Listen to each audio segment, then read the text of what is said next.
and welcome to Life with a Diplomat. I'm Ainura Mangali. It's a pleasure to introduce our guest today, distinguished diplomat whose work is driven by a clear vision to strengthen the ties between Europe and Kazakhstan. Her extensive experience and deep understanding of the region's unique dynamics make her a highly respected voice in international diplomacy. Joining me today is Her Excellency Aleška Simkić, the Ambassador of the European Union to Kazakhstan. So let's get started.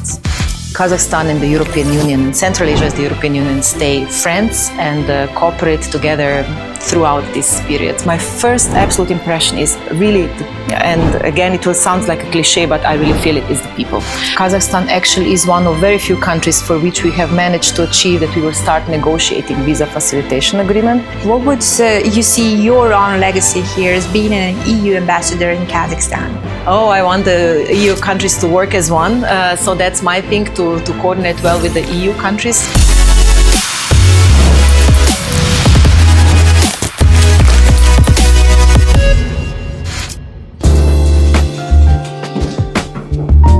Welcome! Thank you so much for coming. Thank you for inviting us and sharing your time with us. Welcome to the program Life of a Diplomat. Thank you so much for inviting me to this program, and indeed welcome to my home. European vineyards or Kazakh apple orchards of Almaty. Kazakh apples and orchards. The Northern Lights or steppe sunrise. Steppe sunrise and sunset. Yes, court, dried yogurt balls or French cheese plates. The first. Court. Steppe eagle or European stork. European stork. Nowruz celebration or European Christmas markets. Oh my goodness, Nowruz. Oh, great. Spring, you know. Yes, Almaty Mountains or Alps. It's my home, Alps. Baursak or Patika. Baursak. Kazakh wedding rituals or Spanish fiesta wedding. It's a very long, both of them. Kazakh wedding ritual. I haven't experienced it yet, so let's try Kazakh wedding rituals. Great. Shubat, fermented camel milk or kefir. I love shubat. Oh, great. And the last one, Kazakh folk tales or European fairy tales? I don't know enough of Kazakh folk tales, so I guess European fairy tales. For the time being, ask me at the end of my mandate.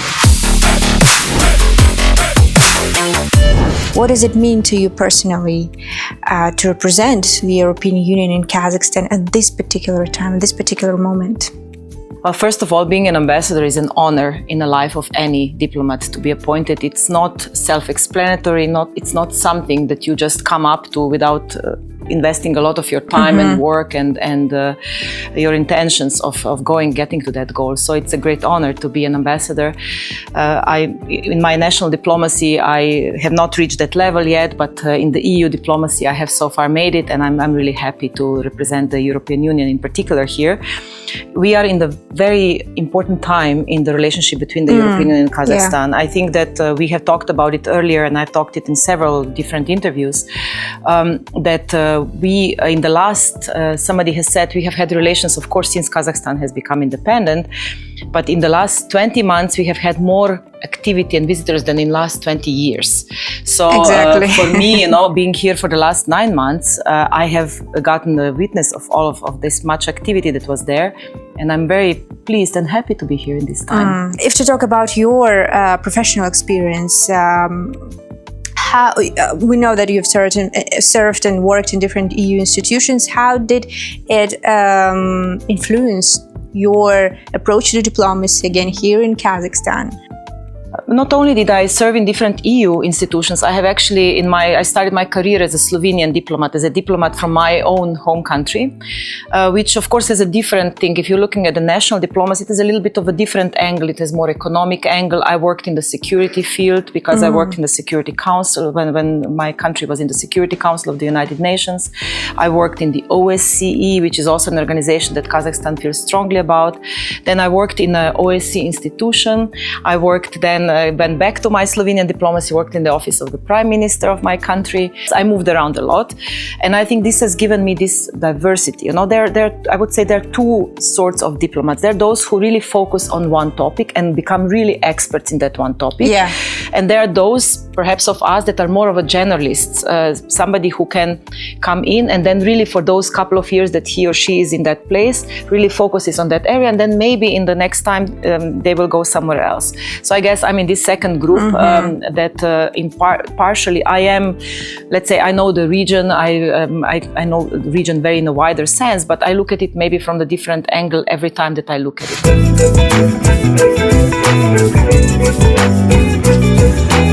So now let us move to a very important topic. Let's talk about Kazakhstan-EU relations. And my first question here is, how would you characterize the current state of our bilateral relations? I think we are at the very top of the relationship. Not at the very top. I think it can still go up, but we are very climbing up in the relationship. And when I was coming here, because one of the reasons why we are really strengthening relations is also in relation to the geopolitical developments that are out there. So of course that is bringing Kazakhstan and the European Union closer. I think we have many areas that we have in common. In the area of peace, we both have a peace agenda. As far as the world is concerned, we are all supporting the United Nations and its charter. So I think there we have a big commonality. We have, of course, European Union is still the biggest trading partner for Kazakhstan. And we need to help diversify economy in both sides so that our companies would become further interested in Kazakhstan. Yeah. So what would be the strategic interest of the European Union here in Kazakhstan, and how it's also is being aligned with the broader interest in this region? I mean, as I said, strategic, it has just now in Samarkand, when there was the EU Central Asia Summit, the region as a whole has been declared a strategic partner, which is actually, it's just a word sometimes, but it just means that we are now having what does it mean? Sustainable. We now have continuous cooperation in the. We are ready to not only to invest money, but we are ready to invest the political impact in terms of connecting people. I'm sure we will come to that topic because we cannot avoid it. But there is a certain areas that we will now strategically pursue.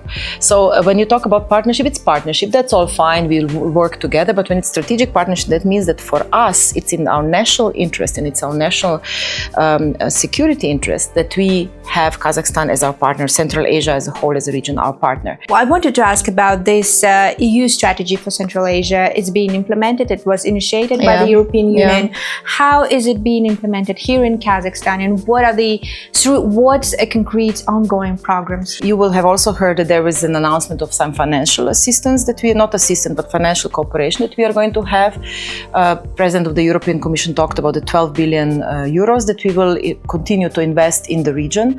And when we talk about it, it doesn't mean that we are bringing here the money and it's like, okay, here is 12 billion euros and please spend it in a good way. It's really cooperation on different projects. So we want to, it's going through the banks, it's going through the guarantees. So when Kazakhstan or any other Central Asian country presents a project and it has to go in areas that is in common interest, then our banks are ready to invest in it with some kind of a lower interest rates than it would be probably on the world market. So it's not and there is also some money for feasibility studies. So we're looking at the technical things. I mean, big area is transport, of course. Yeah. We all know about the Trans-Caspian Transport Corridor, which is of great importance to both, to Kazakhstan and Central Asia as a whole, and of course to Europe as a connecting China and Europe and Asia and Europe. That's something that we see as a very important political but also economically relevant project. There are projects and activities with all the partners, World Bank, EBRD, EIB and all the banks and us European states, that we would like to develop this transport corridor. And the projects going, there are different roads being built, there are different railways being built through the partners, digitalization, ports are being updated. So yes, there is a lot of activities. Infrastructure is also there. How do you see the role of Kazakhstan in enhancing this regional connectivity through this middle corridor? Kazakhstan always, or my interlocutors here always ask me, so how can we actually get into this, co-funding possibilities? And it's an important question because Kazakhstan itself, of course, is investing in its own infrastructure. It has its own resources and it wants to invest in it, and hopefully it will continue investing in it. So we are not there it's not a developing developing country in which we have to do everything. Kazakhstan itself is a middle-income country, so as such, it invests itself. What I believe has to be done is there has to be priorities set in a way of what Kazakhstan really wants to achieve in the next, whatever, first short term, mid-term and long term in terms of infrastructure development. And then these priorities have to be confronted and seen with what is of interest to us to help and to contribute to, what is of the interest to the region, because of course connectivity of the region is also important to us, and then decide which means will be used for building this infrastructure.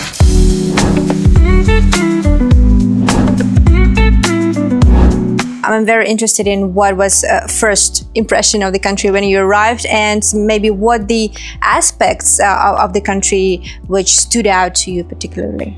You know, it's so now when I've been here for 9 months, it's so ununderstandable to me how we don't know in Europe, speaking wider, about Kazakhstan more. I really think it has such a great, and I know that sometimes it feels like I'm praising it maybe too much, because there are things, of course, that one has to take a look at it. But as somebody who came to live here, I didn't really know what to expect. It was not the first time that I came to Kazakhstan. I visited it before, but I've never lived here. So, you know, if you visit a country, it's a different view than if you actually live here. And I think what my first absolute impression is really, and again, it will sound like a cliche, but I really feel it, is the people. I really think that is this friendliness, this openness. I mean, to the first taxi driver that asks you, the minute that he hears that you are not local, that he asks you, so where are you from? And then actually they know the country. I mean, the knowledge of geography, the curiosity, I found it, and this friendliness about it, and of course the pride. I think that was another thing that I have seen, this pride of Kazakhstan. You know, we here are this or that. Let's talk about another big topic now. It's getting more and more important, the critical raw materials in dialogue, in rare earths. And we know that critical raw material is vital to the EU's green transition, but we are talking here also about ethical and sustainable supplies. So how do you think EU will implement it in, in ethical and sustainable way? I mean, critical raw materials, you're right. It's a big world competition about the critical raw materials in those who are offering critical raw materials and those who want to buy the critical raw materials. And Kazakhstan is in this first group of wanting to sell its raw materials. But I also can see that it's not in the extraction economy. It's really trying, and whatever discussions we have with Kazakh government, it is about, we want to offer these minerals, however, not in exploitation of extraction, but we really want to get technologies and we want to have it environmentally friendly. Where I see Kazakhstan's role of Kazakhstan's government in this particular area is to create what it already does, but to further develop a good business climate. Because the companies who are interested in these rare materials, again, I have to say, it's not Brussels institutions, or it's not the government of any country. It is really the companies that need these materials. And in order for doing that, they need to know, okay, our investment here is very certain. If we get a permit to dig, because these are all, of course, long-term projects, and they will have to know where certain mineral is, and they will have to invest years into that. So they have to know that their investment is safe there for these years, that nobody will take the permit away. So for that, you need to have a stability, you have to have a proper rule of law system. So there is a number of things that Kazakhstan has to also continue doing in order to get this business climate.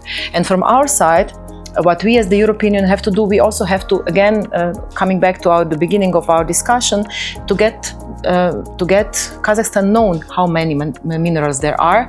We are now, together with what President Tokayev has actually announced in the Samarkand summit, we are working together, and we are happy to co-finance or even finance ourselves the so-called, we call it critical raw material laboratory, where it will actually be looked at how regional hub for exactly this, in Almaty there will be regional hub, and the idea is to really look into what materials there are. And my last question, I think it's the question which is of the most interest here in this region, in our country, the dialogue about the visa procedures and how is it going, and where can we start? And where can we really expect the results, the outcomes of this dialogue? Well, I'm very happy to say that Kazakhstan actually is one of very few countries for which we have managed to achieve that the European Council, meaning all 27 member states, have agreed that we will start negotiating visa facilitation agreement. It's not an easy thing, I have to tell you, because it means that the 27 countries who are now issuing visas, I mean, I have to first say there are visas issues to the Kazakh citizens, tourists and business and all that. So people get visas. What we recognize is that the procedures are very different depending on which country you ask the visa for. Schengen has the rules are such that every country has the competence to do it itself. So it's not up to Brussels, up to the European Union to decide we have to do it like that. That has to be negotiated. So now we are getting into this stage when we will be negotiating with the 27 member states and Kazakhstan on the other side.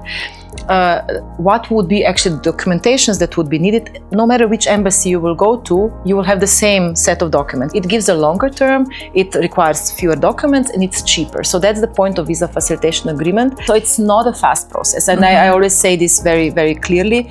While this is a great success, and here I have to also praise the Kazakh government because they are pushing hard for that, and that was also very also on me. So I felt this pressure as well. So it is a lot. This pressure has helped for us to decide to start negotiating. I think it's starting negotiating this month, and it can be the process that lasts not a couple of months. It may be a couple of years.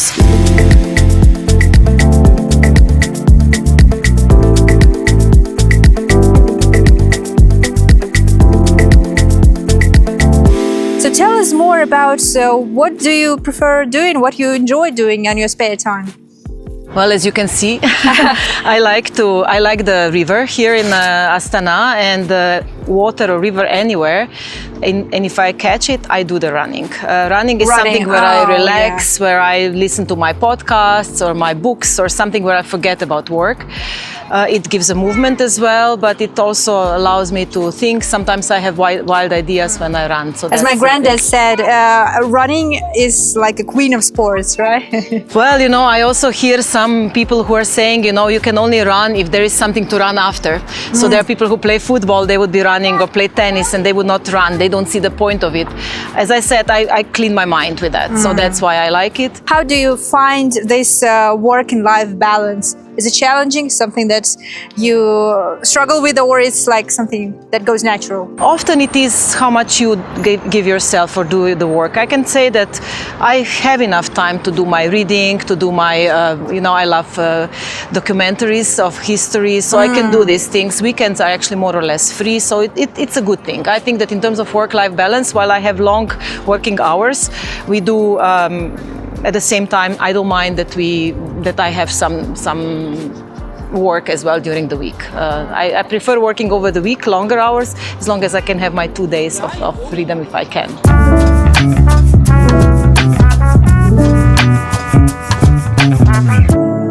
If you summarize everything that we discussed today, what would be your main goals for further deepening EU-Kazakhstan relations over the few years? Well, first and foremost, what we discussed about the people-to-people contact. As I mentioned, I think the first task of me as ambassador here is to work with Kazakhstan government and to work with my colleagues in the European Union member states to bring Europe close to Kazakhstan and Kazakhstan closer to Europe in terms of people-to-people contact, educational projects, maybe teaching about the European Union in different universities, visas we discussed. I hope this is at the end of my mandate I can say that we did that. So that's my first priority, people-to-people and getting to know each other, tourism. I mean, there's many areas that we can work on in that.